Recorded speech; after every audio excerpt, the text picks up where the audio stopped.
అప్పల స్వామి నేను busy busy. నువ్వెప్పుడు మా తమ్ముడే నన్ను చూడ్డానికే పుట్టబెట్టా. గన్ను పెట్టాలా వద్దా నీకు చెప్పు. నాకేటి వద్దు. వినాయకుడు పూజ అప్పుడు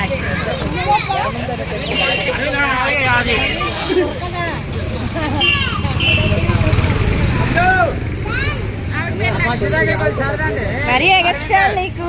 పచ్చ దగ్గర కొద్దిగా సరదండి జెండ కొద్దిగా ఇట్లా సెంటర్లోకి సరితే ఇంకొద్దిగా కొద్దిగా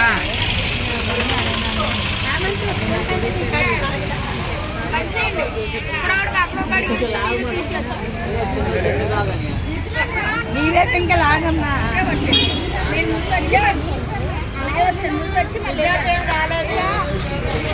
మేడం తను పేరు